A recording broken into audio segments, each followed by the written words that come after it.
El siguiente mensaje es una presentación del Ministerio Tiempo de la Gloria de Dios. Hola, ¿cómo están? En este 2021 estaremos transitando en un nuevo espacio, un espacio que hemos denominado Vida, Salud y Fe. Estaremos junto a la licenciada Elena Lazo en un espacio con una mirada integral de la salud, biopsicosocial y espiritual. Te esperamos.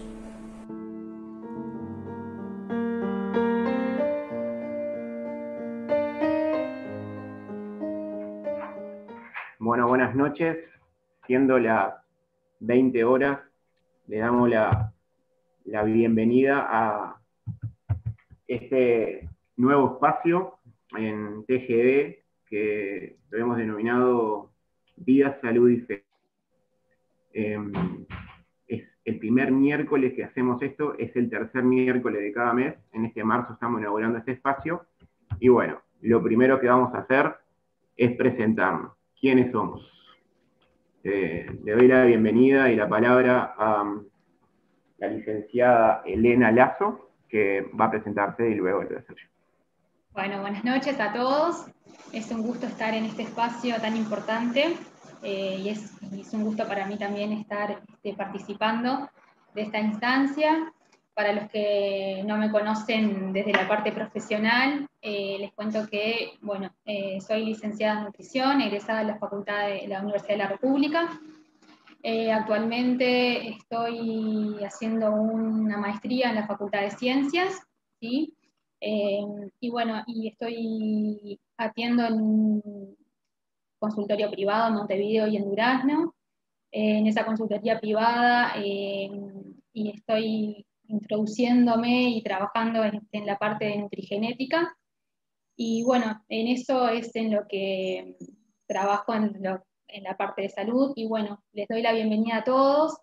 La verdad que tengo mucha expectativa en lo que hoy vamos a poder transmitir.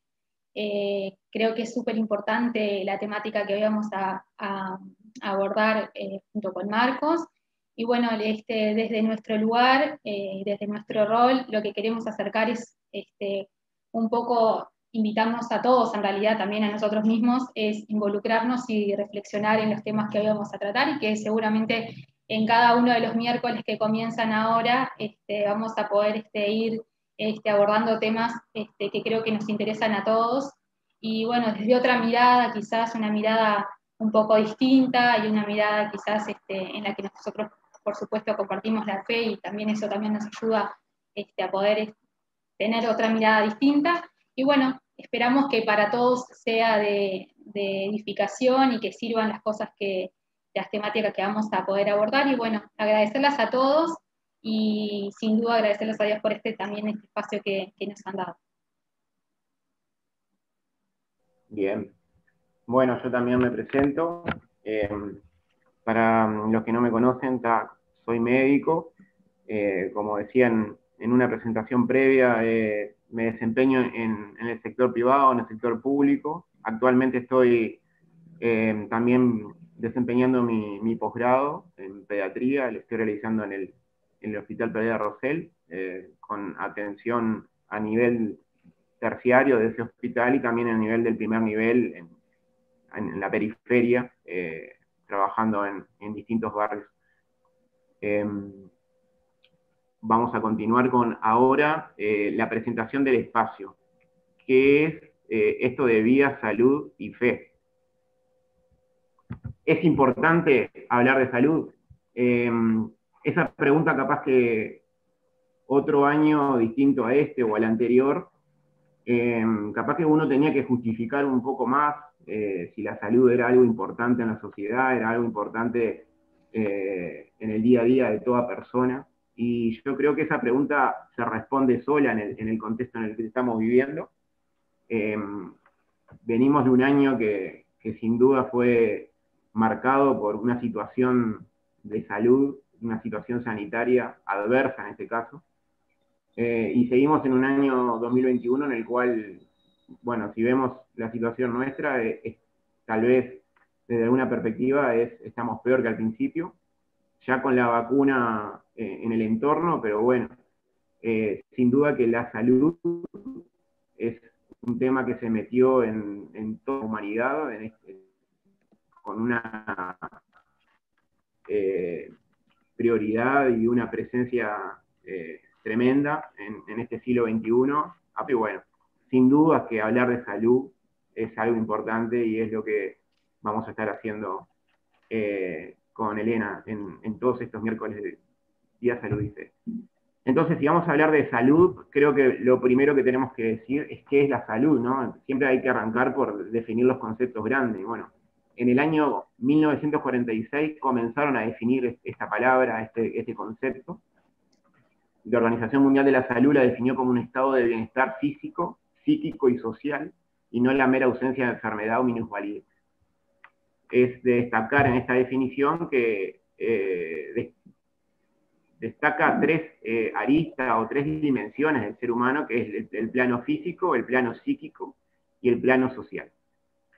La misma Organización Mundial de la Salud, en el año 2008, comienza a darle lugar a lo que son los cuidados paliativos. Y bueno, los cuidados paliativos, para el que no lo sabe, son los cuidados en salud, los cuidados activos del cuerpo, mente y espíritu que se hacen a personas que tienen una enfermedad o una condición en donde su expectativa de vida se ve limitada o amenazada.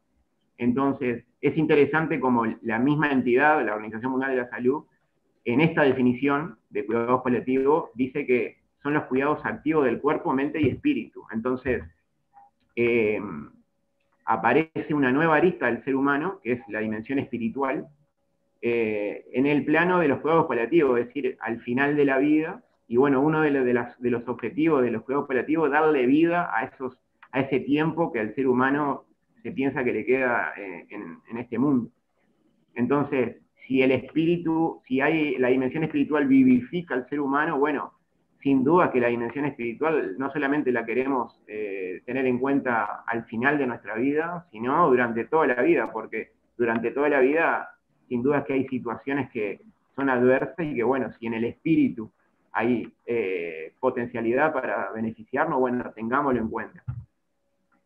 ¿Cuáles son los objetivos que tenemos con Elena a lo largo de todas estas charlas que vamos a tener los miércoles durante todo este año, los tercer miércoles durante todos estos años? Bueno, hablar de temas relevantes, tener un enfoque de prevención, hacer un abordaje completo de esos temas e interactuar con todos los que se puedan conectar. Sin duda que la interacción es un componente esencial y ahora vamos a hablar de eso. ¿A qué nos referimos con temas relevantes? Tanto Elena como yo, obviamente, tenemos un criterio científico, un razonamiento, una perspectiva racional a la hora de seleccionar temas. A veces los medios informan temas que no son relevantes, o los temas relevantes no los informan. Por ejemplo, haciendo referencia a esta publicación, ¿no? ¿A quién se le puede ocurrir que mañana empecemos a hablar de si la cumbia o el tango o tal género está asociado con hacer un infarto y morir? Entonces, a veces lo que pasa es que en la sociedad se generan reacciones en función de lo que ocurre en los medios de comunicación, etcétera, y bueno, pero esto no tiene un criterio racional, un criterio científico, por lo tanto, vamos a hablar de temas que realmente son importantes, son prioritarios, y que tal vez no lo son porque nadie los jerarquiza y porque los medios no les interesa, no les conviene jerarquizarlo muchas veces. Bien, ¿a qué nos referimos con prevención? Bueno, la prevención es, creo que todo el mundo tenemos una perspectiva, una definición, un concepto de lo que es la prevención. Prevención es evitar que quedemos como ese osito, ¿no? Que nos pasen cosas y quedemos todo con férulas, con yeso, etc. Y bueno, creo que desde ese punto de vista entendemos que es prevenir. Pero muchas veces nos cuesta tener una postura o una actitud de prevención porque nuestra mente está enfocada en los cambios. Entonces, por ejemplo, cuando nos pasa algo en la vida, alguna enfermedad, un traumatismo, lo que sea, muchas veces con la intervención del sistema de salud, vemos como un gran cambio y una gran intervención pasar de la situación de gran enfermedad como ese oso a pasar a esta situación. Entonces decimos, wow, lo que hace la ciencia, lo que hace la medicina y todas las disciplinas de la salud. pero en realidad el éxito de la medicina no es pasar de la lesión previa, de la situación previa a esta, sino es permanecer con salud. Esa es el éxito de la medicina, es permanecer con salud. Pero claro, cuando uno ve que no hay cambios en su vida, o sea, uno viene relativamente sano y no hay un cambio sensible, visible, uno le cuesta creer en la prevención. Porque claro, la prevención justamente trata de preservar el estado de salud. Entonces, ¿qué hace la prevención? Justamente se enfoca en evitar ese pasaje del estado de salud al estado de enfermedad. Si bien la salud y la enfermedad es un proceso en el cual uno no está con 100% salud o 100% enfermedad, sino que hay como un poco de cada una siempre, bueno, la idea es poner la balanza del lado de la salud, y ese es el enfoque de prevención, y es de lo que vamos a estar priorizando con Elena y los distintos profesionales que intervengan a lo largo de este año. Bien. ¿A qué nos referimos que los temas que vamos a tratar van a tener un abordaje completo? A que van a tener un abordaje integral, que esto significa que va a tener un abordaje biopsicosocial y espiritual, como dijimos al principio por el tema de lo que entendemos por salud. Va a tener un abordaje multidisciplinario, eso quiere decir, vamos a estar médicos, nutricionistas, como en este momento, también psicólogos, trabajadores del área social, etcétera. Y un abordaje intersectorial. No solamente la salud se puede enfocar desde dentro de la salud, sino también con la interacción con otros sectores actores de la sociedad, por ejemplo, la educación y otros. Bien, ¿y a qué nos referimos con que uno de los objetivos de este espacio es la interacción? Bueno, que justamente queremos la interacción entre los que van a estar exponiendo y la audiencia, a través de cuestionarios, de chat, bueno. Y también queremos la interacción entre el público, entre los que se conecten, y bueno, vamos a generar grupos de discusión a través de esta misma plataforma, y eso se lo vamos a contar más adelante en otros episodios de Vida, Salud y Fe. Los cuestionarios los vamos a hacer a través de esta plataforma, más adelante en esta misma charla lo vamos a hacer. Le van a aparecer en su pantalla, le va a aparecer una pregunta con un encabezado. Entonces, en esa pregunta van a aparecer opciones, si ustedes con el táctil del celular o con el mouse, si están conectados desde el celular, pueden responder e inmediatamente tenemos los porcentajes de respuestas correctas, de respuestas. Y bueno, ahora le vamos a decir cómo es, pero este año ya lo vamos a hacer. Entonces, eso va a ser una forma de interacción. Vamos a plantear preguntas, vamos a explicar las respuestas correctas. Y bueno, y la otra es que si surgen dudas por algo que decimos o algo no se entiende, que lo pongan en el chat. Nosotros vamos a estar mirando el chat, lo vamos a responder en el momento, o si no, al final. Vamos a dedicarle un tiempo al final para responder las preguntas en el chat. Tanto la parte que haga Elena como la que haga yo, y después con el resto de los profesionales. Bien. Bueno, ahora vamos a empezar con el tema que nos convoca hoy. Vamos a empezar, muchos capaz pudieron tener acceso al afiche que publicitamos, que tiene como título "Somos lo que comemos", a propósito de las pandemias. Bien. Somos lo que comemos. Ese es el título. Entonces vamos a hablar de temas que son sumamente amplios, como es la conducta alimentaria, la nutrición. Son temas que obviamente que en un espacio de una hora y media no da para hablar exhaustivamente, no vamos a poder tocar todos los temas. Obviamente que nos vamos a referir a generar situaciones concretas, cada ser humano es distinto, hay situaciones concretas de salud o enfermedad que hacen que muchos de los conceptos que nosotros vamos a vertir no se apliquen, que alguien dice, pero yo no me siento representado, pero bueno, justamente cada ser humano es distinto y su situación de salud es dinámica en el tiempo y capaz que justo algún concepto no aplica, pero vamos a hablar en forma general. Obviamente que si hay algo particular, después se van a poder comunicar tanto con la licenciada como conmigo y vamos a poder orientarlo en la medida que podamos. Entonces, vamos a tocar capaz la puntita del iceberg y mucha información. No le vamos a tocar por un tema de tiempo porque sería inviable para un espacio. Entonces, la frase que elegimos para hablar hoy es "somos lo que comemos". Y esa frase la acuñó esta persona, Ludwig Feuerbach, por allá por el 1850. Si bien esta frase tenía una connotación política e ideológica en su momento, es una frase que abre uno de los capítulos de uno de los libros de referencia de nutrición, o sea, de fisiología en general humana, que es un libro llamado Hussey, y bueno, en el capítulo de nutrición comienza con esta frase haciendo énfasis en lo que es la alimentación. Y bueno, hace una afirmación, somos lo que comemos. Entonces, de esa frase surgen conceptos, ¿no? Surgen, bueno, comemos, surgen las palabras alimento, nutrientes, nutrición, alimentación, conducta alimentaria. Cada una de esas palabras tiene su definición concreta, su definición técnica, pero no es la idea llenarnos de tecnicismo, sino saber que, bueno, es bastante amplio cada uno de los conceptos, pero bueno, vamos a intentar transmitir los conceptos a ser aplicada en la vida de ustedes. Entonces, somos lo que comemos. Durante la exposición, tanto de Elena como la mía, vamos a tratar de responder a ver si realmente esa frase es real, si somos lo que comemos.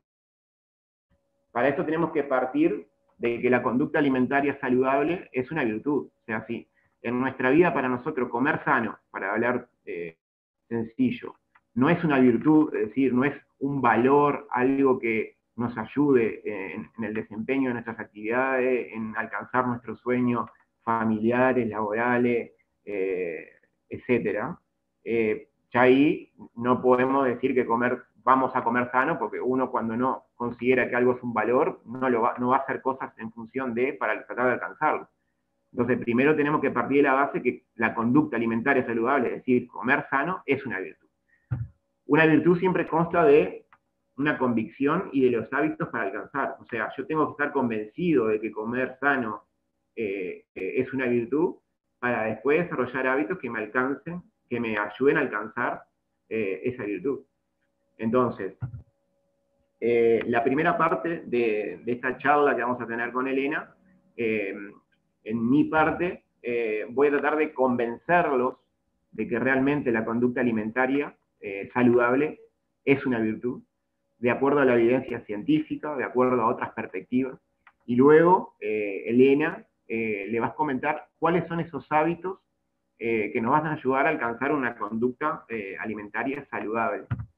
Bien, entonces, tenemos que ver si es importante esto de la nutrición y la conducta alimentaria, ¿no? ¿Realmente es algo importante en la vida del ser humano hablar de este tema? Entonces, desde el nacimiento, en las áreas de maternidad, se evidencia esto que vamos a ver. Yo le tapé la cara a la madre. Si bien estas fotos están en internet abiertas, les tapé la cara justamente por un tema me parece que por las dudas de pudor que alguien pueda pensar. Pero bueno, una de las primeras cosas que hacemos los médicos cuando asistimos a un parto o una cesárea, pero sobre todo los partos, es colocar al bebé, el contacto piel a piel que le decimos, colocar al bebé sobre el abdomen de la madre. Voy a pasar unas fotos que van a empezar a ver la conducta que tiene el recién nacido, que esto se llama breast crawling, que es como el trepar hacia el pecho de la madre en el inglés. Se piensa que es un reflejo que tienen los mamíferos, incluido el ser humano, en el cual el recién nacido va trepando guiado por el olor, va reptando guiado por el olor del calostro, que es la composición de la leche materna en ese momento, y llega al seno y comienza la lactancia. O sea, desde el nacimiento, una de las primeras cosas que hacemos es alimentarnos. O sea, ahí ya tenemos un elemento de importancia de lo que es la conducta alimentaria y lo que es la nutrición. Ya desde el nacimiento, de las primeras cosas que hacemos es comer. Entonces, antes del nacimiento también es importante la nutrición. Y bueno, ahí ven un recién nacido en el cual al lado tiene la placenta. La placenta es un órgano transitorio de la vida prenatal, compartido entre la madre y el recién nacido, y el feto en ese momento, en el cual permite la nutrición. Entonces, hay un órgano que se desarrolla solamente en esa etapa de la vida, que es la placenta, y que justamente permite la nutrición. Y es sumamente importante. Pero no solamente en esa etapa, ya casi naciendo, que vemos un gran desarrollo placentario. Ahí vemos las primeras etapas desde cuando se fertiliza el ovocito, el óvulo, y se crea, comienza desde el cigoto. Y bueno, el cigoto es una sola célula. Como ven, ahí es un corte de los genitales internos femeninos, y bueno, a la izquierda ven el cigoto, que dice fertilización día 0, y bueno, en el día 1, día 2, día 3, 4, comienzan a multiplicarse esas células, el embrión empieza a aumentar de célula, entonces llega un momento que no se puede nutrir solamente por las secreciones que largan las trompas de falopio y el útero, sino que tiene que insertarse en el útero de la madre, que ahí ven en el día 8 y 9, que se genera justamente la anidación o la implantación, con el tremendo objetivo de poder lograr una mejor nutrición para un embrión que está aumentando de tamaño, que necesita más nutrientes, más aire que le llegue. Entonces, definitivamente la nutrición es algo importante desde el nacimiento, desde poco antes del nacimiento y desde el inicio del individuo cuando es fertilizado el cigoto. Bien, ahí vemos un niño que está durmiendo. Parte de las pautas de sueño seguro de un bebé, capaz alguna vez escucharon, es justamente la nutrición con pecho materno. Las pautas de sueño seguro son aquellas conductas que disminuyen el riesgo de una muerte súbita, un síndrome de muerte súbita del lactante o la muerte blanca en la cuna, que capaz alguna vez escucharon. Bueno, ahí ven otro elemento de importancia en la nutrición, una conducta alimentaria, un tipo de alimentación, previniendo una entidad sumamente desagradable, como es el síndrome de muerte súbita del lactante, en los primeros 6 meses de vida postnatal. Sí, sin duda que la nutrición también, en este caso la lactancia materna, favorece el apego, que el apego tiene que ver con el desarrollo del vínculo que hay entre la madre, principalmente, y el bebé. Entonces, no hay dudas que la nutrición, la conducta alimentaria son temas sumamente relevantes para, desde el minuto 0 que arranca nuestra vida, en la vida prenatal y luego toda la vida. Toda la vida, porque ahora todos estamos extrañando estas situaciones que hasta antes del año pasado sucedían a menudo. Todos estamos extrañando poder reunirnos para comer, porque la nutrición y la conducta alimentaria tiene ese componente de sociabilizar también, y bueno, lo estamos extrañando debido a la pandemia. Y otro elemento más para decir que la conducta alimentaria y lo referente a la nutrición es algo sumamente importante. Y bueno, tan importante es la nutrición que hay muchos profesionales, muchos técnicos que estudian este tema. Bueno, tenemos acá a la licenciada en nutrición, también están los gastroenterólogos, están los endocrinólogos, están los cirujanos que eventualmente pueden participar en aspectos vinculados a la nutrición y sus consecuencias. También, obviamente, la parte de salud mental, psicología, psiquiatría, cuando hay desórdenes en la conducta alimentaria, y muchos otros profesionales que intervienen en temas vinculados a la conducta alimentaria y a la nutrición. Y bueno, de la conducta alimentaria pueden surgir complicaciones. Cuando la conducta alimentaria no es adecuada, puede pasar que la persona sufra desnutrición, sobrepeso, obesidad, bulimia, anorexia nerviosa y muchos otros desórdenes más. Estos son los más frecuentes, los que más han escuchado tal vez, y bueno. Entonces, esa primera pregunta que nos hacíamos, ¿somos lo que comemos? ¿Es importante, nos define, es algo que determina situaciones en nuestra vida, la alimentación? Y bueno, yo creo que sí. Vamos a destacar rápidamente lo que tiene que ver con el sobrepeso y la obesidad. De todos estos temas vamos a descansar sobre todo en sobrepeso y obesidad. Entonces, si dijimos que es importante hablar de la conducta alimentaria y de la nutrición, entonces, lo segundo que tenemos que decir, bueno, ¿es importante el tema del sobrepeso y la obesidad? ¿Es algo importante realmente? Y bueno, para comenzar la interacción entre nosotros y ustedes, es que vamos a hacer una pregunta, que es la primera pregunta en la cual le va a aparecer ahora en el celular las opciones, y ustedes van a poder responder eso, el sobrepeso y la obesidad. Capaz que Manuel quiere ir diciendo las opciones. Bueno, cómo no, el sobrepeso y la obesidad no son temas relevantes en la actualidad. Si usted piensa así, toque la opción A. Si usted cree que tiene que ver con estereotipos socioculturales impuestos, es decir, con cosas que ya nos viene dada de la cultura, eso, bueno, pone la opción B. Si usted cree que el sobrepeso y la obesidad es una verdadera pandemia, toque la opción C. Y si usted no cree que el sobrepeso y la obesidad sea un problema, si directamente no le da corte, puede tocar en la opción D. Están llegando los mensajes, están llegando las respuestas. Nos estamos refiriendo al sobrepeso y la obesidad. Ahí va. Ahí van los resultados. Bárbaro. La respuesta más votada son una pandemia. Todas las opciones son interesantes. Que no existe, a lo cual es bueno, porque quiere decir que todos reconocemos que esto es una realidad. No son temas relevantes. Hay una persona que planteó que no es un tema relevante. Hay 8 personas que dijeron tiene que ver con estereotipos socioculturales impuestos. Es interesante esa respuesta. Y son una pandemia, fue la más votada. Bien. De acuerdo a esa... La opción correcta es que es una pandemia. Una de las tantas pandemias que hay en nuestro planeta, ahora que hablamos de pandemia. Pandemia, hablando rápido, es una epidemia que cruza continentes, y bueno, la obesidad es una situación de esa, no solamente el COVID-19, sino también esto. Y bueno, el tema de los estereotipos justamente lo pusimos a propósito, porque a veces se malinterpreta que el tema del sobrepeso y la obesidad tiene que ver con algo de estereotipo, y no, es el enfoque que le hacemos nosotros. Tiene que ver con una cuestión de salud. Justamente estamos en un espacio de salud. Y nosotros ahora le vamos a mostrar evidencia que tienen que ver con la salud. Obviamente que si hay una publicidad en la cual priorizan 2 personas con adecuado peso y ponen una con un bronceado y los abdominales marcados, capaz que ahí hay algo de estereotipo en esa propaganda. Si estamos hablando del mismo peso. Pero en cuanto al peso y nada más que el peso, no es un tema de estereotipos, es un tema de salud. Bien.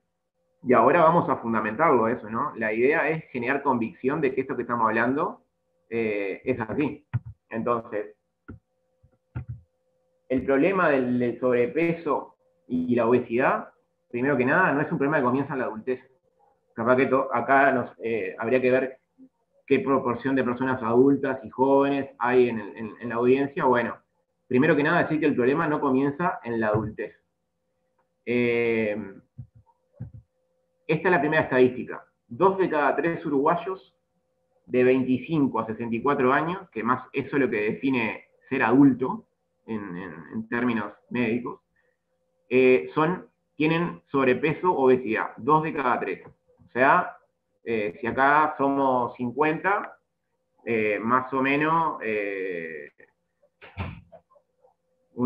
más de la mitad, unas 40 personas, redondeando, puede ser que tengan sobrepeso o obesidad. Entonces estamos hablando de que es algo sumamente frecuente. 2 de cada 3. Una familia constituida por 4 personas, 3 de 4 capaz, tienen sobrepeso u obesidad. O sea, es un tema sumamente presente en cuanto a la frecuencia. Como decía, el problema no comienza en la adultez. Y bueno, 1 de cada 4 uruguayos menores de 19 años tiene sobrepeso o obesidad. 1 de cada 4. Por ejemplo, un grupo de liceo o escuela donde hayan 20 alumnos, 5 tienen sobrepeso o obesidad. Si al aumentar la cantidad de personas, vemos la magnitud que tiene esto. Esta frase, abajo ven la referencia de donde obtenemos esta evidencia. Más del 65% de los adolescentes obesos seguirán siendo obesos en la edad adulta. Los niños obesos tienden a seguir siendo obesos en la edad adulta. Sin duda que esto es un tema que no arranca en la vida adulta, sino que arranca antes. Pero el problema no comienza en la infancia, es decir, cuando somos adolescentes o niños. Comienza antes. Se habla de los primeros 1000 días de vida. Los primeros 1000 días de vida son los que van desde el cigoto, desde la fertilización que se encuentra el espermatozoide y el óvulo, hasta los cumplidos los 2 años. Entonces, ¿cómo está la situación nutricional de la persona en esos 1000 días? Es determinante cómo va a ser su futuro nutricional. Entonces, si tendremos que actuar desde los primeros momentos de nuestra vida, bueno, por eso hay muchas políticas que tratan de priorizar, por eso los controles en salud cuando uno es niño son obligatorios, y cuanto más chicos son, más frecuentes son, porque obviamente en ese momento en el que hay que intervenir si hay un desorden nutricional o de la conducta alimentaria. Pero no solamente es en el momento que nacemos, incluso antes. Un factor de riesgo, o sea, una característica que aumenta las chances de que un niño vaya a ser obeso, es que su madre sea obesa o diabética. Y sobre todo la diabetes gestacional, que es la diabetes que se empieza y termina durante el embarazo.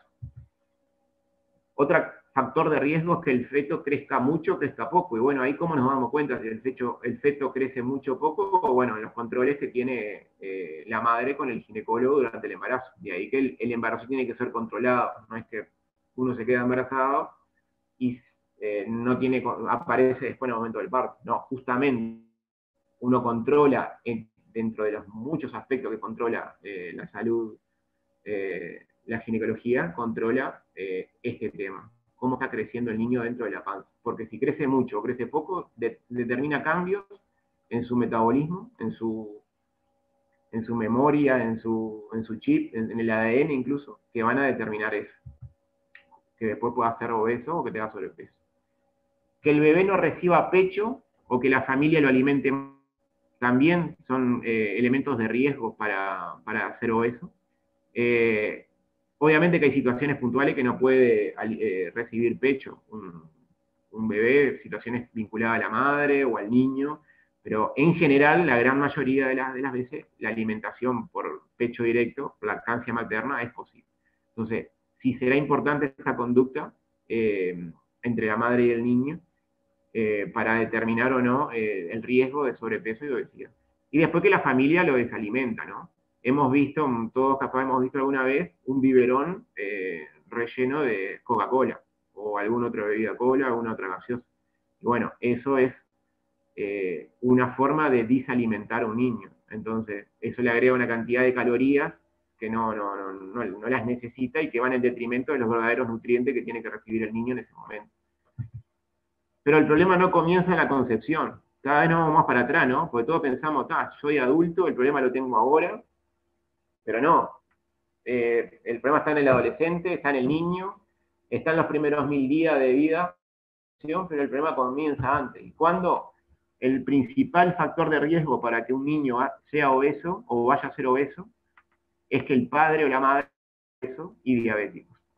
Entonces, es impresionante cómo esto determina cómo nuestras conductas, incluso antes de decidir ser padre o madre, comienzan a determinar el futuro nutricional de nuestra descendencia.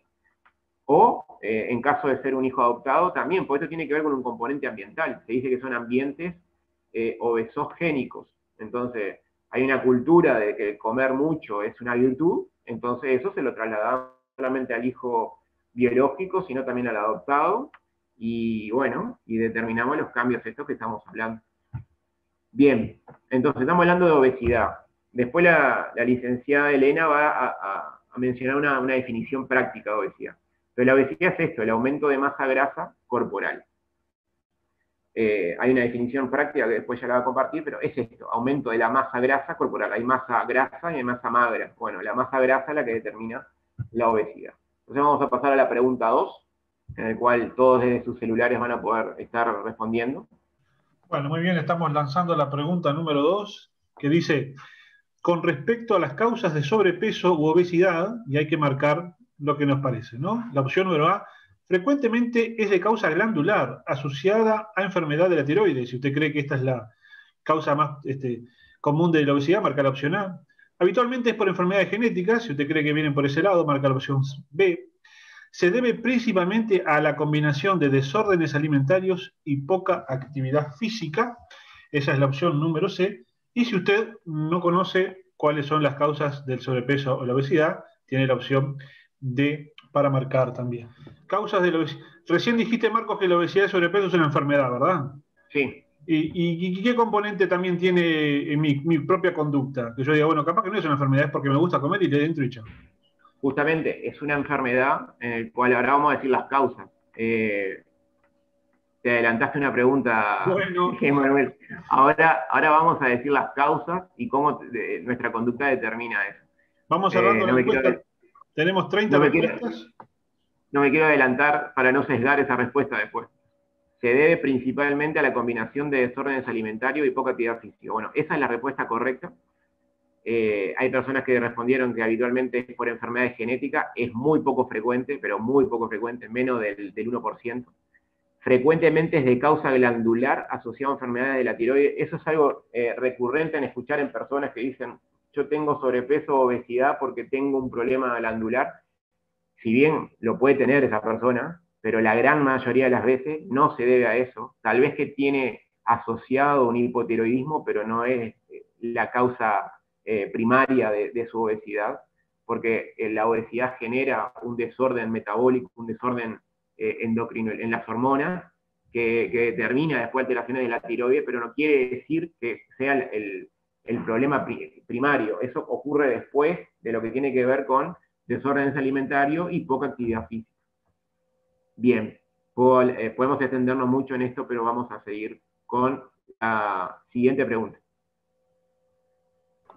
Muy bien, va la pregunta número 3 entonces.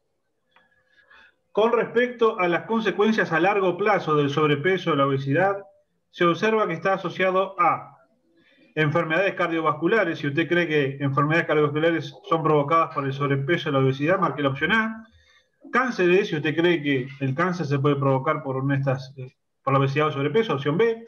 Diabetes mellitus, si usted cree que también una de las consecuencias de el sobrepeso, la obesidad es la diabetes mellitus, marque la opción C. Y si usted cree que todas las opciones anteriores, enfermedades cardiovasculares, cánceres, diabetes, pueden ser provocadas por obesidad y sobrepeso, marque la opción D.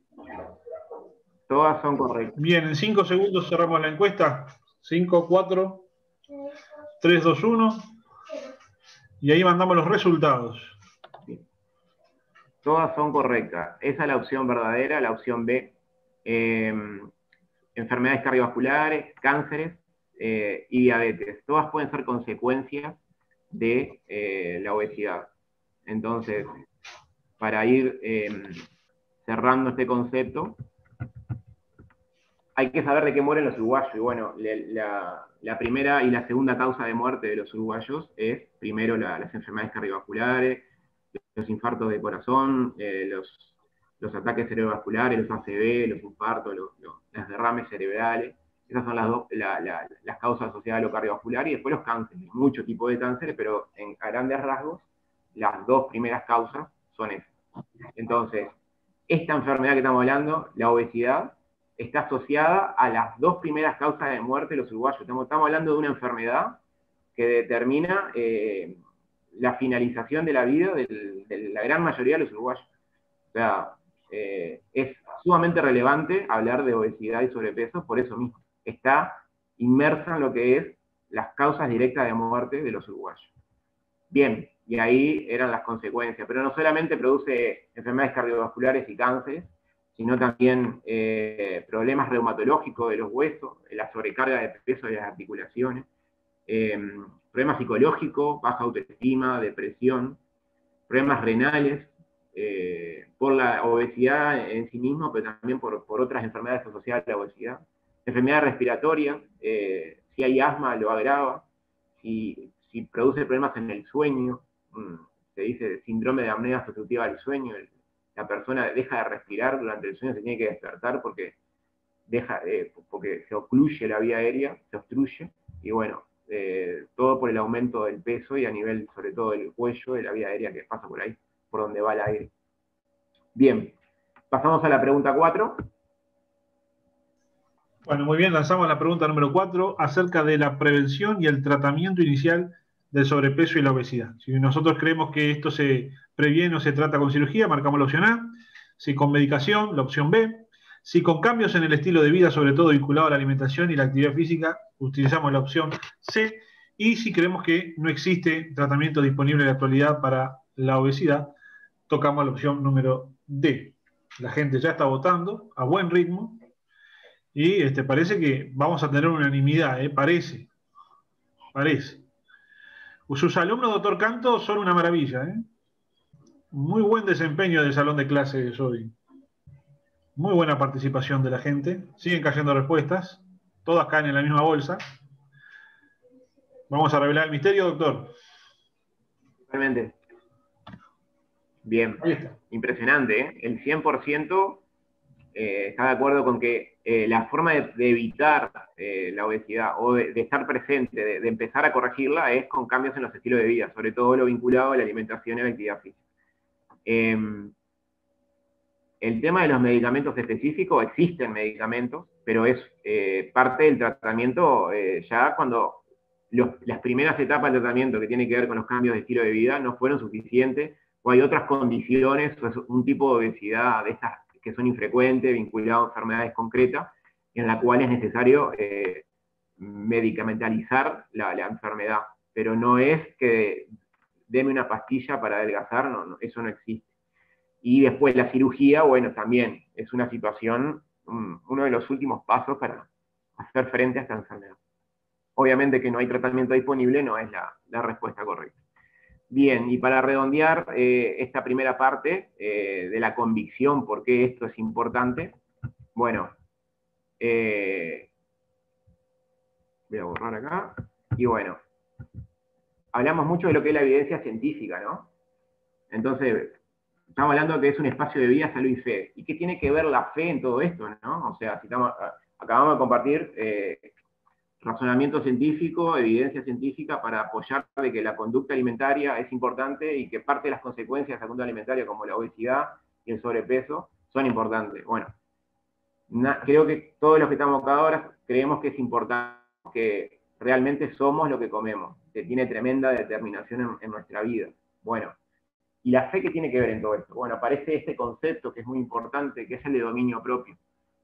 El dominio propio, cuando está, la ausencia de dominio propio, está en la gestación de estas consecuencias de sobrepeso y obesidad, ¿no? Obviamente no nos estamos refiriendo a enfermedades que no dependen de nuestra voluntad, que no dependen de nada que podamos hacer. Los proverbios son un libro con mucha sabiduría y muchos consejos, y que dice en una de sus traducciones, vale más dominarse uno mismo que dominar a los demás.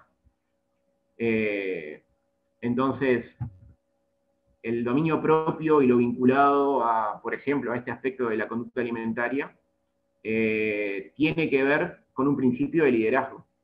¿Por qué decimos esto? Porque uno tiende a seguir, a uno le da más confianza a personas que tienen dominio propio, en todas las áreas de su vida, ¿no? No solamente en un área de su vida, en todas las áreas de su vida.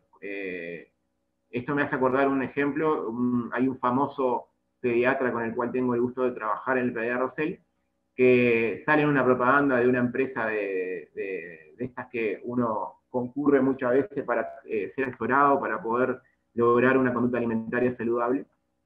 Y él dijo que fue, en su testimonio lo da, que fue a esta empresa porque en su entrevista con un paciente lo mandó a adelgazar, y él con una gran obesidad, el paciente le dijo, pero vos me mandás a adelgazar, y vos te viste cómo estás. Entonces él ahí tomó conciencia de que en realidad uno no puede imponer cosas que no vive. Entonces, realmente es un principio de liderazgo el tema del dominio propio, en lo que tiene que ver con la conducta alimentaria, pero en lo que tiene que ver con otras conductas de nuestra vida. Entonces, realmente es algo importante desde ese punto de vista. Y lo otro que dice también en un libro de las Escrituras, dice, el fruto del Espíritu es amor, alegría, paz, paciencia, amabilidad, bondad, fidelidad, humildad y dominio propio. Entonces, el dominio propio es un síntoma de cómo está nuestra comunión con el Creador. Porque el dominio propio muchas veces se habla de la inteligencia emocional, pero el dominio propio no depende de nuestras fuerzas, necesitamos de una ayuda adicional, de la ayuda de Dios en concreto. Y bueno, termino con esta frase que dice: la conducta alimentaria y sus consecuencias es más espiritual de lo que pensamos. A veces pensamos que lo espiritual es lo que tiene que ver con la moral y con el alma y la psique, y nos olvidamos que de cuestiones físicas terminan siendo más espirituales de lo que pensamos. Bien, entonces muchos dirán, bueno, me generaste un problema, estoy de acuerdo con que la conducta alimentaria y la nutrición es un tema importante y que la obesidad y el sobrepeso es un tema importante. ¿Y ahora qué hago? Y bueno, ahora lo que tiene que ver con los hábitos se lo va a transmitir la licenciada Elena y le damos la palabra a ella. Hacemos un pase al nutricionista. Bueno, buenas noches para los que no estaban cuando nos presentamos. Voy a seguir rapidito para no perder tiempo. Contarles que, bueno, en esta parte, Emanuel, cuando quieras, lo podemos poner. Lo que quiero transmitir y la idea de esta instancia que seguía después de Marcos era más que nada tener una... A ver, es un espacio de reflexión, o sea, la idea nuestra fue acercar este tema que nos pareció un tema muy vigente, y bueno, y que nosotros, cada uno de nosotros tengamos la posibilidad de reflexionar, cada uno sabe, y acá la idea era acercar el tema, y bueno, que esto sea como un puntapié para que cada uno de nosotros, después que terminemos hoy, podamos cada uno reflexionar cada uno en sí mismo y ver qué cosas podemos hacer o qué cambios podemos empezar a hacer en pro de nuestra salud. Antes quería comentarle algo que me parece súper importante, que era de comentarles que estas recomendaciones o lo que nosotros vamos a acercar y lo que acercó Marcos y lo que voy a dar ahora es algo general, o sea, no cabe para todos, ni no nos incluye a todos, porque todos como individuos somos distintos en las etapas de la vida en las que nos encontramos. No es lo mismo un bebé que un niño, que un adolescente, que un deportista, que un adulto o un adulto mayor. Entonces, tampoco entre hombres y mujeres, entonces nuestras necesidades y nuestros requerimientos son distintos, y por eso lo que nosotros vamos a dar de pauta hoy, lo que voy a compartir ahora en pautas, es algo general, no es individualizado, ¿sí? Eso quería dejarlo claro antes de comenzar. Y bueno, acá en la pregunta que seguimos de lo que el doctor decía era: ¿somos lo que comemos o comemos lo que somos? ¿Tá? Y ahí nos queda la pregunta. ¿Seguimos?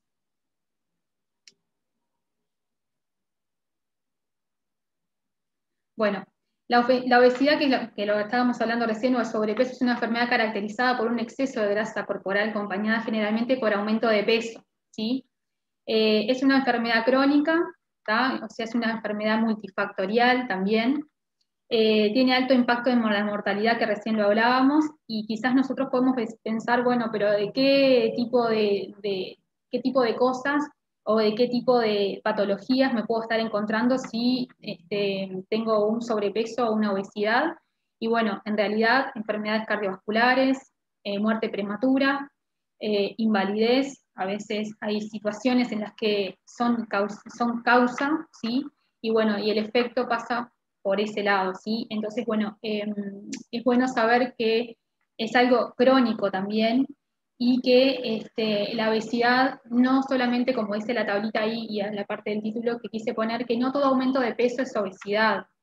Sin duda que cuando hay un grado de obesidad, primero hubo un sobrepeso, y tampoco cuando llegamos al sobrepeso, sin duda que no fue de un día para el otro, ni en una semana, ni en 2 semanas, ni en 3 semanas, ni en un mes. O sea, eso tiene un tiempo prolongado, y lo que está bueno es lo que hoy hablábamos anteriormente, era eso de la prevención, el tema de reflexionar, de cambiar hábitos que nos hagan no llegar a ese estado quizás, o si estamos en ese lugar, bueno, tener alternativas y herramientas, buscar ayuda profesional para que podamos revertir eso, ¿sí? Y revertir ese estado de salud, ¿sí?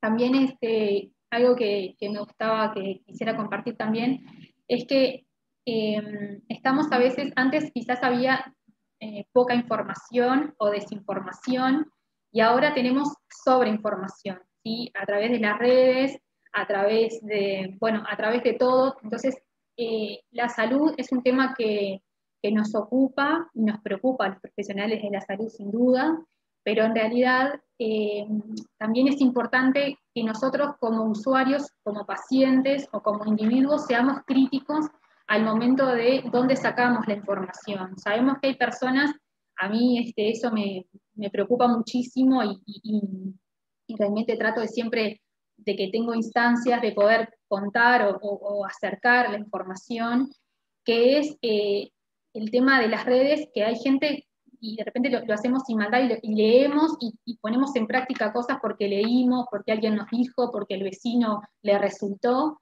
y realmente eso hoy, si bien antes la poca información era algo malo, hoy la sobreinformación que tenemos también a veces y muchas veces juega en contra, y nosotros como profesionales de la salud lo que intentamos siempre es que cuando tengan dudas o cuando quieran hacer cosas por su salud, siempre acudir a profesionales de la salud y no caer en esas, de repente que podemos empezar como de tendencia a hacer cosas que otros hicieron, ¿sí? O que nos dijeron que estaban buenas.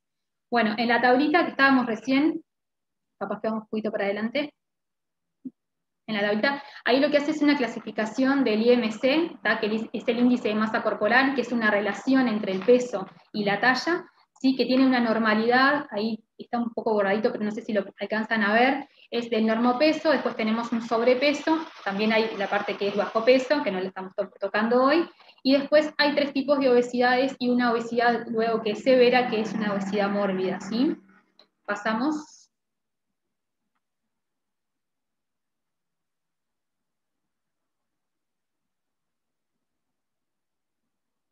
Bueno, acá dice la hipertensión, niveles altos de azúcar en sangre, en ayunas y sobrepeso y obesidad son los principales factores de riesgo de las Américas. En 2017, el 44% de las muertes en esta región, aproximadamente 3,1 millones de muertes, fueron por estas causas, ¿sí? Y es un número que nos preocupa y que nos tiene que llamar la atención. Bueno, ¿de qué está vinculado? Sí, en los estudios que está avalado estas cifras que hablábamos recién, vinculado al elevado consumo de ultraprocesados, al cambio de patrones en hábitos alimentarios. Y en el cambio de patrones en hábitos alimentarios, y quizás nosotros miramos eso y podemos decir, no, pero yo todo eso no como, yo a veces lo como eventualmente, pero quizás lo que está bueno acá, que me gustaría resaltar, son los cambios en hábitos alimentarios, en los patrones, son, por ejemplo, que se ha realizado otros tipos de técnicas de procesado para mejorar la palatabilidad, de los productos, por ejemplo, los yogures, y hay un millón de productos procesados, que lo que hace es, al mejorar los procesos, la textura y la palatabilidad, lo que hace es que se produzca un sobreconsumo, porque, entre comillas, nos volvemos como adictos a esos productos, ¿sí? Y si nos ponemos a pensar cada uno de nosotros, todos tenemos productos ultraprocesados que quizás comemos con más frecuencia de lo que deberíamos, o que siempre estamos pensando en comprar, o que no nos pueden faltar en nuestra heladera, o en nuestra alacena, o lo que sea, y también pasan niños, ¿sí? No voy a nombrar ningún producto, pero todos sabemos que hay alimentos, ¿sí? Que tienen y que producen eso, tanto en los niños como en las personas, esa adicción, digamos, de que como que necesitamos siempre tenerlos presentes en nuestra dieta, ¿sí? Pasamos.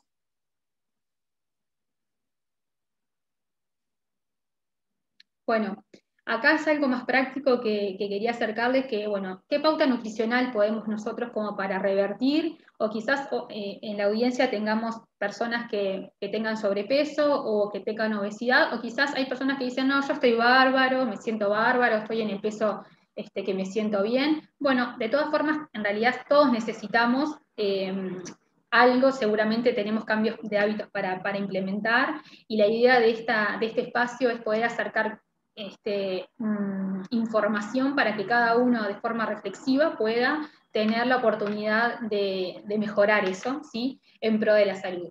Los pilares fundamentales son un plan de alimentación, actividad física, que a veces la dejamos relegada y a veces nos olvidamos, y modificación de la conducta alimentaria, por supuesto, ¿sí? Bueno, dentro de la pauta nutricional, lo que les quise plantear ahí fue una dieta con nivel de energía menor al gasto. Sin duda que si es mayor al gasto, nosotros ahí vamos a tener un balance positivo, un balance energético positivo. Entonces, de esa forma, por supuesto que se va a generar el sobrepeso o, en caso prolongado, la obesidad.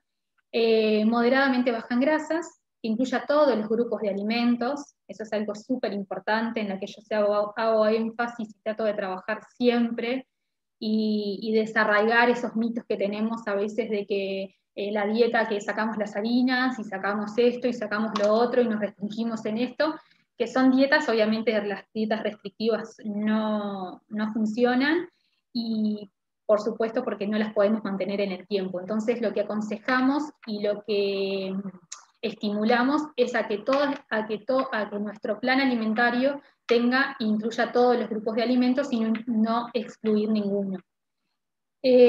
Acompañado de actividad física, diseñada de manera individual para cada individuo, que era lo que hablábamos hoy, lo que les mencionaba. Todos somos distintos, todos necesitamos cosas distintas de acuerdo a nuestro estado de salud y de acuerdo a nuestra etapa de la vida. Por supuesto también de acuerdo a los objetivos. No es lo mismo el que se prepara para una competencia que el que quiere bajar de peso, o la mujer que está embarazada o en lactancia, o un adulto mayor, o lo que sea. O sea, todos tenemos un plan y un plan alimentario que tiene que ser individualizado para cada persona, ¿sí? No focalizar únicamente en la atención en la balanza, eso también es súper importante. En el consultorio también trabajamos mucho de eso, ¿sí? Del tema de que a veces llegamos con un objetivo, pero ese objetivo se va dando en el transcurso de todo ese plan, y focalizar en la balanza y en el peso no es lo que a veces nos conviene y nos hace bien emocionalmente. Controles periódicos, seguimientos y la evolución.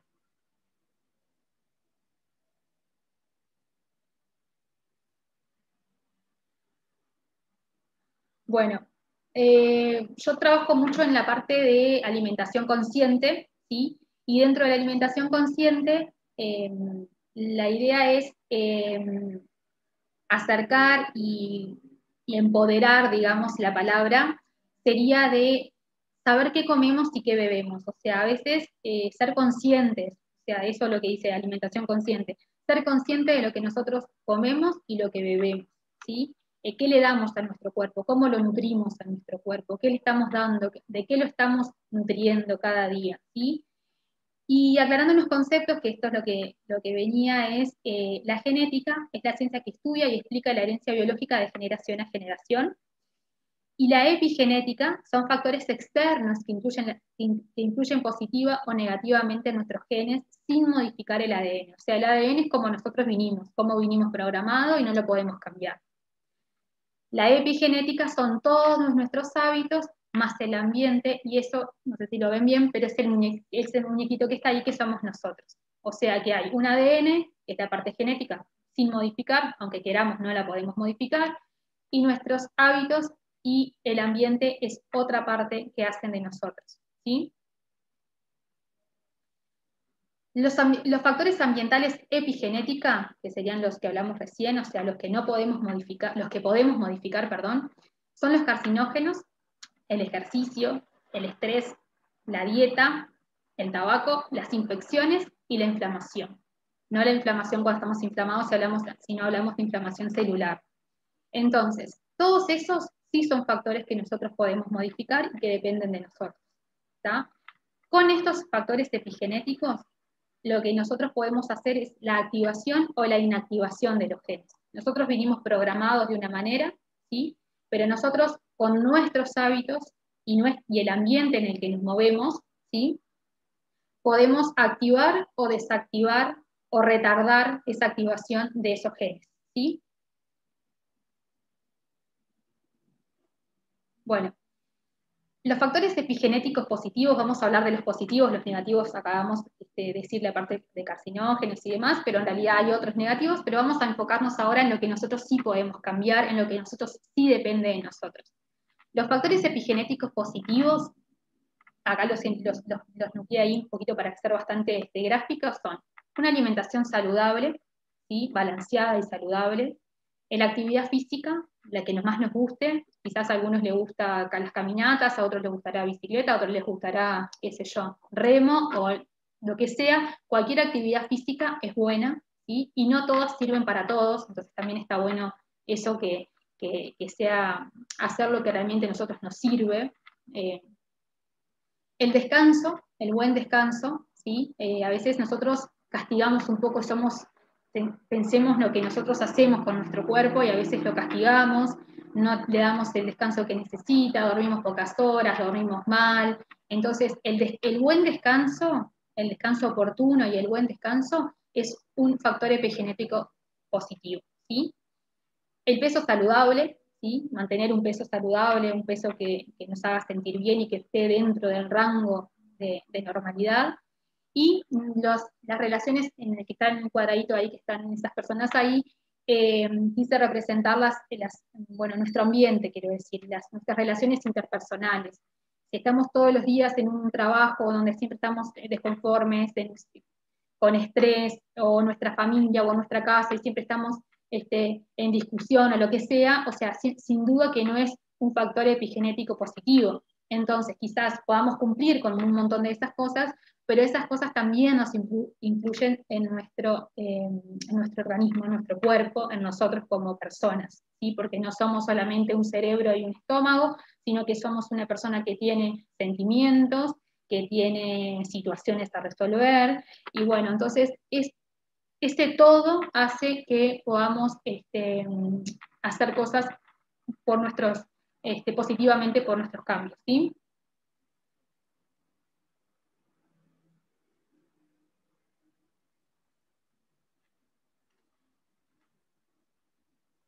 Bueno, ahora viene como la parte práctica que quise compartir con ustedes, que dice, ¿qué puedo comer en cada momento del día? Bueno, acá les traje como algo muy así, 3 tips, y que en realidad me parecía oportuno poder comentarlos porque era lo que íbamos a hablar hoy. Sin duda que todas las cosas tienen que ser personalizadas, pero esto es como algo a grandes rasgos, ¿sí?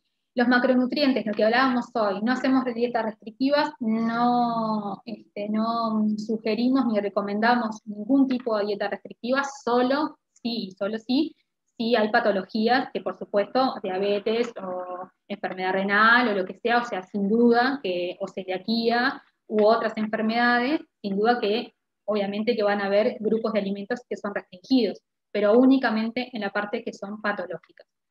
En un individuo sano, el plato de cada día tendría que tener una porción de hidratos, proteínas y grasas. Pasamos. Bueno, ahí los hidratos de carbono, bueno, son el combustible principal del cuerpo de cada célula, en ahorro de proteínas, regulan el metabolismo de las grasas y están presentes en la mayoría de los vegetales, los hidratos de carbono simples. Sin duda que los complejos están en el pan y demás, ¿sí? Los aminoácidos, los humanos estamos hechos de alrededor de 250.000 proteínas distintas que están compuestas por solo 20 aminoácidos. Nuestro cuerpo puede fabricar 11 de ellas, acá, y 9 se necesitan incorporarlos de la dieta porque el cuerpo nuestro no los puede fabricar. O sea, si no los incluimos dentro de la dieta y si no se los facilitamos a nuestro cuerpo, el cuerpo no los puede fabricar. Entonces, la importancia de la dieta y de los aminoácidos es poder brindar al cuerpo y proporcionar al cuerpo esos aminoácidos que necesita, que son de los 20 esenciales. Son fuentes principales de aminoácidos las legumbres, las cereales, los frutos secos y las levaduras, no las levaduras de las pizzas y los panes, ¿tá? Los aceites, ahí no les voy a contar todos, pero omega 3, omega 6, omega 9, las grasas saturadas y las trans, que son todas las que conocemos que están en los ultraprocesados, en las margarinas, en los snacks, y que son como las más nombradas que a veces le tenemos como temor, y que son como las Vox Populi, digamos, que todos conocemos. Bueno, si algo que les quiero dejar acá, que me parece oportuno y me parecía que estaba bueno, era que muchas veces tenemos que como desaprender y darle una vuelta de tuerca y desaprender para volver a aprender y para poder ver que tanto en mis tiempos de comida tengo que como incluir otro tipo de alimentos o otro tipo de grupos de alimentos o combinarlos de manera distinta que me puedan brindar los nutrientes que necesito para cada día. Por ejemplo, el desayuno y merienda, frutas frescas, frutas de estación, ahí tenemos unos panes con banana y pueden ser unos pancakes o lo que sea, o sea, salir, cambiar un poco el chip de que mi merienda y mi desayuno es café con leche o yogur o con tostadas o con la mermelada. Hay un millón de ideas, de alimentos que podemos combinar, que podemos empezar a probar, que podemos hacer en nuestra casa. La alimentación consciente que yo les hablaba hoy, de la que nosotros hacemos el trabajo de nutrición, es desde volver a lo casero, de volver a empezar a hacer las cosas nosotros mismos, de involucrarnos y empezar a saber de qué es lo que estamos comiendo. Y bueno, de eso se trata. De almuerzos, bueno, cereales, legumbres, vegetales. Acá, sin dudas, habrá gustos distintos. En la audiencia sí, habrá personas que les gusta, que son carnívoros, otros vegetarianos, habrá veganos. Hay para todos los gustos. La idea es y saber poder combinar qué alimentos son los que yo necesito para poder cubrir los requerimientos que tiene mi cuerpo en el estado de salud que estoy y en la etapa de la vida que me encuentro.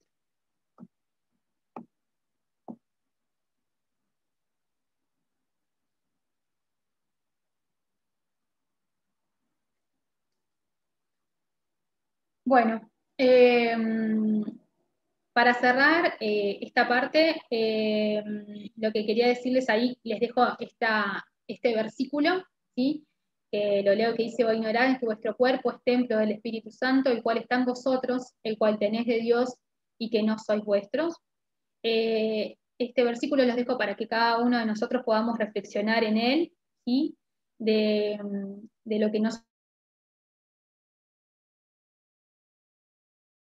la cuidamos y nuestro espíritu intentamos que, bueno, cuidarlo y de la forma que lo hacemos, pero también les dejo este versículo así como lo hacía Marcos, para que cada uno de nosotros tengamos la oportunidad de poder reflexionar y bueno, y yo creo que este versículo nos confronta, nos interpela a todos y bueno, que siempre es bueno poder, si íbamos para allá y quizás tendríamos que ir para el otro lado, como Dios es Dios de oportunidades, nos da la oportunidad de quizás hacer cambios o revertir o cambiar. Y bueno, y a veces también está bueno buscar ayuda. Y bueno, y estas instancias son esas: acercarnos, informar, contar, compartir, y esa es la idea. Por acá les dejo mis contactos, que es el mail y mi Instagram. En cualquiera de los dos, si tienen dudas, si quieren consultarme cualquier duda de los que hablamos hoy, estoy abierta para que me puedan escribir, siempre que puedo contesto todo lo que me preguntan. Así que bueno, les doy las gracias y no sé si nos da el tiempo para hacer las preguntas, eso lo dejo a criterio de Marcos, no sé si está ahí. Sí, sí, tiramos los 3 hábitos, María Elena, ¿se te parece? Vale, perfecto. Vamos a tirar, son los verdaderos y falsos. Sí, son 3 preguntas que ideamos hacer como para que la idea era, son mitos, o sea, Vox Populi que dicen, todo el mundo dice, o a mí me dijeron, o yo creo que, y nosotros ahora lo que vamos a hacer es bajarlo a tierra con la evidencia científica, digamos. Ahí va la primera. Beber agua en las comidas engorda. ¡Pua! Está difícil esa. Depende si como pan también. Se me hace un engrudo. A ver, estamos recibiendo respuestas. Estamos recibiendo respuestas. Está cayendo respuesta a buen ritmo, ¿eh? Está pareja la cosa. Bien. 30 respuestas rapidito cayeron. Bueno, hay un ganador claro. Hay un ganador claro. ¿Vamos a bicharlo? Vamos a bichar el ganador. A ver qué te parece ahí, María Elena. Bien, perfecto. Falso. Entonces, ¿Está bien? ¿Es falso? Es falso. Bueno, les cuento que rapidito la evidencia científica lo que tiene es que el agua no tiene calorías, por lo cual no nos engorda, ¿sí? Que en realidad es un principio básico, por lo cual es importante para mantener nuestro cuerpo hidratado, entonces no la podemos desestimar para nada, al contrario. Y otra cosa puntual que a veces podemos ver en personas, de repente un cúmulo o sea, de peso, pero es por alguna patología y no por un peso real, que nosotros nos podemos ver como más gordos, no sea, o con sobrepeso o con más peso, ¿tá? Y que tenemos que saber separar esas cosas cuando hay una retención de líquido, por ejemplo, y cuando se trata del agua que tomamos normalmente, ¿sí? Muy bien, ¿nos vamos con la segunda entonces? Muy bien. Consumir frutas después de comer engorda. Ah, la banana como engorda, me decía mi mamá. A ver, están cayendo las respuestas a buen ritmo la gente. Consumir frutas después de comer. Ojo, no es consumir fruta, sino después de comer. Tipo en el postre, digamos, ¿no? Claro, la banana con el dulce de leche. Capaz que engorda, que es más que la banana sola. Bueno, buen ritmo de preguntas. También hay uno que se perfila para ganar. Vamos a ver, 4 o 5 segundos más, que cae alguna respuesta más. Vamos cerrando. Vamos a mostrar los resultados de esta encuesta. La gente opina que es falso. ¿Qué es falso? Les cuento que las frutas aportan las mismas calorías y no importa en el momento del día que las podamos consumir. O sea, si yo la consumo en desayuno, la consumo después de comer o la consumo en la tarde, aporta las mismas calorías, ¿sí? Y eso es un mito que está muy arraigado y quizás cada uno de nosotros tenemos personas que pueden pensar distinto, pero me parece que lo que está bueno llevarnos de hoy es que no hay evidencia científica que puedan engordar una fruta después de la comida, y que sí aporta la misma caloría y que es algo muy importante que en realidad lo que sí puede variar es la absorción de nutrientes, ¿sí? O sea, si obviamente que yo consumo una fruta en ayunas y no la como después que me comí, no sé, un plato de pastas, ejemplo, o lo que sea, entonces obviamente que la absorción va a ser más fácil cuando estamos en ayunas, pero no nos va a engordar por el tema de las calorías. Eso sí que hay que desarraigarlo y está bueno que nosotros como consumidores y como individuos más críticos a partir de hoy tengamos esa información. Muy bien, así que el agua no engorda, la fruta no engorda. Ahora vamos a pasar al tercero, pero antes, ¿el agua con gas me engorda? No, engordarte no, sin duda te puede hacer como más inflamación. Engordar, no. Y los refrescos, por lo general sí, ¿no? No, refresco sí, seguro. Los refrescos sí, porque tienen alto contenido de azúcar. Salvo. Y son calorías vacías, o sea, son calorías vacías. Tienen calorías, pero no nos aportan nutrientes. Ese es un concepto bien importante. Nos aporta calorías, pero no nos alimenta, por decirlo en criollo. Tiramos la última. No se deben consumir huevos porque contienen mucho colesterol. Ah, la yema, ¿cuál es la dos, La cual a mi mamá siempre me decía, no comas tanto huevo. Una vez mi señora comió 8 huevos y casi se muere. Huevos fritos, claro. Terminó en el hospital. Bueno, van cayendo las respuestas a buen ritmo, está más pareja esta, pero igual se perfila un ganador claro. Buena cantidad de preguntas. Vamos a dar 3, 4 segundos más a ver qué dice la gente. Bueno, muy bien. 29 respuestas. Estamos por cerrarla. ¿Ya la cerramos? Vamos con los resultados del huevo. ¿Tiene mucho colesterol el huevo? La gente opina que no. ¿Y qué opina la licenciada? Bueno, les cuento que en esta pregunta es ni falso ni verdadero, ¿sí? Sino que, les cuento, el 20% de nuestro colesterol sanguíneo puede estar condicionado por nuestra alimentación, solamente el 20%. El 80% restante, ¿sí? Depende de nuestra genética y de nuestro metabolismo. Y entonces, ahí abrimos un paréntesis importante de lo siguiente. A veces hay una persona que de repente se alimenta más o menos de mejor manera y se hace un examen un análisis de perfil lipídico y le puede dar le puede dar colesterol. Y de repente una persona que nosotros, por su alimentación o sedentarismo, qué sé yo, tenemos como seguro que le va a dar colesterol y va y se hace y tiene ahí, quizás no lo tiene divinos, pero tiene un perfil lipídico casi normal.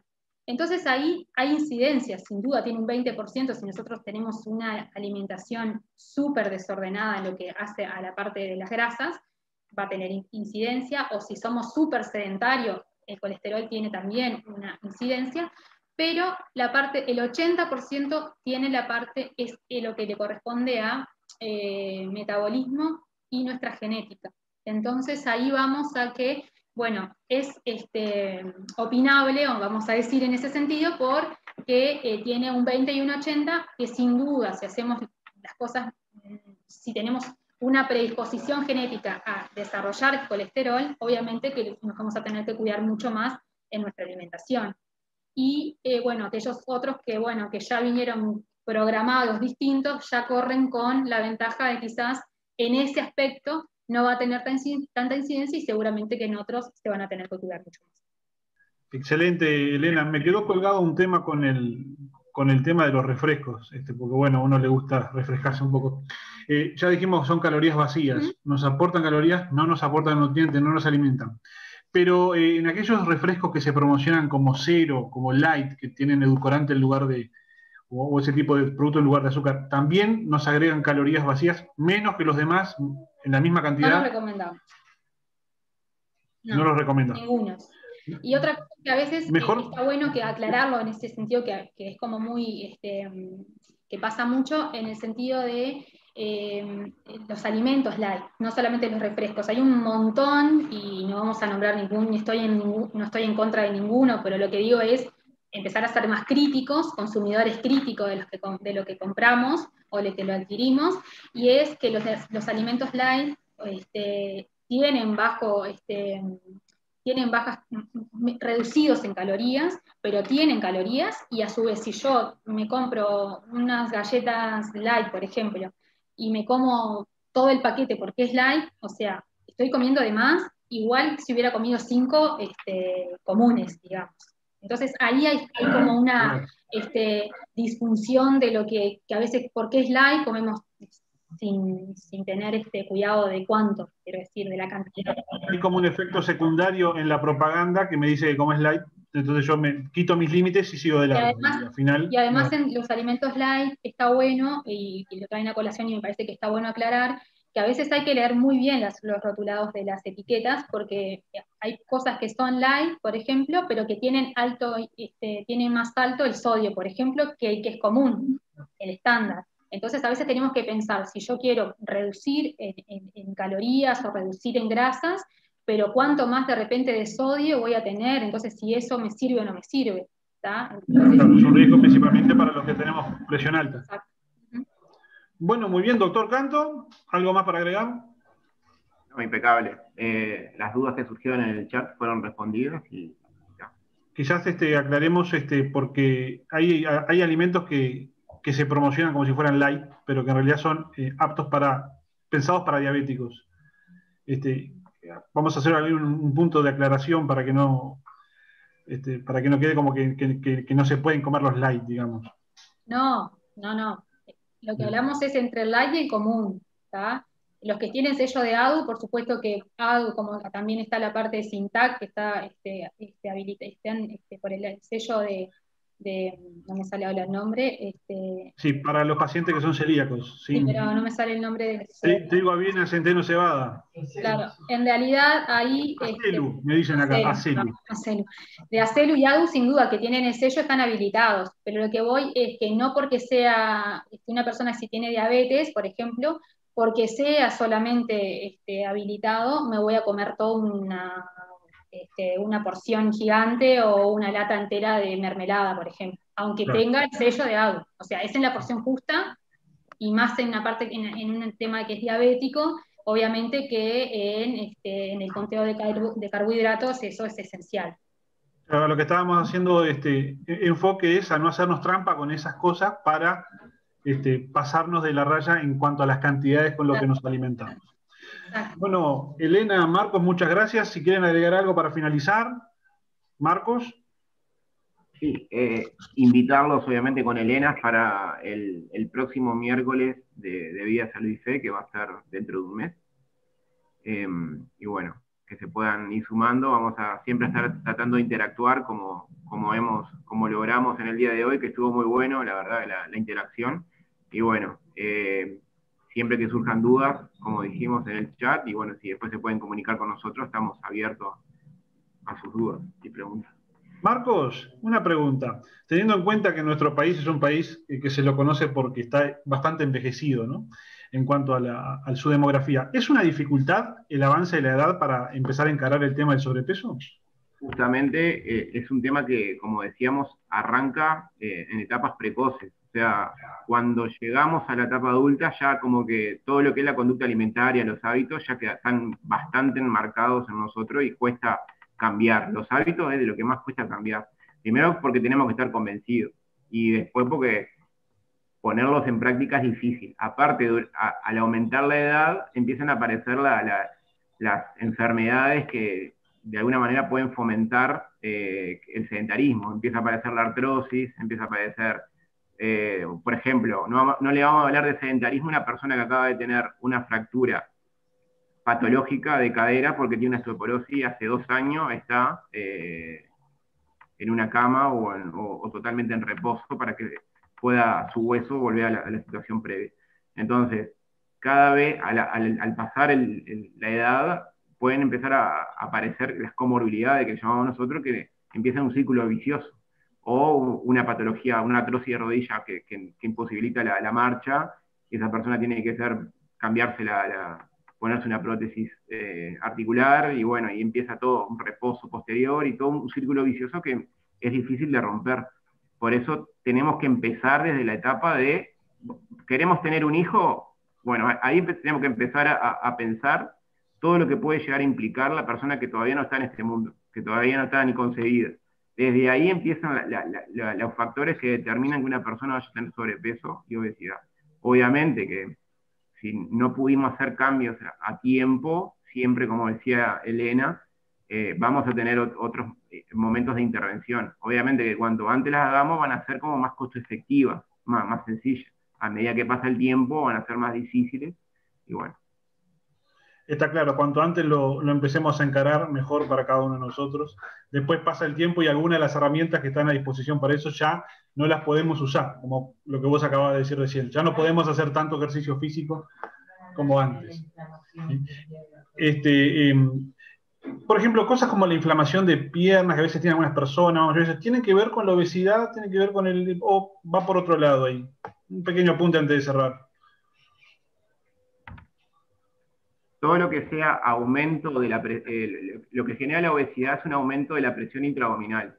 Si la presión intraabdominal está aumentada, desfavorece el retorno venoso. Entonces, gran parte de la sangre se concentra en las piernas. Entonces, para que vuelva al corazón, la sangre tiene que ir contra la gravedad, muchas veces algo que estemos acostados. Entonces, si es por un cambio de presión. Entonces, si hay mucha presión arriba, me cuesta que la sangre vuelva de retorno, entonces esa sangre queda abajo y trasuda agua, y eso es lo que vemos como inflamación. Y la misma capacidad de las venas que pueden quedar bien grandes de diámetro y estar tolerando la sangre. Perfecto, muy bien. Bueno, muchas gracias, doctor Canto, muchas gracias, licenciada Lazo, por haber estado con nosotros en esta oportunidad. Esta ha sido realmente una oportunidad fantástica. Estamos todos muy contentos con este primer lanzamiento de Vida, Salud y Fe. Fue una presentación del Ministerio Tiempo de la Gloria de Dios.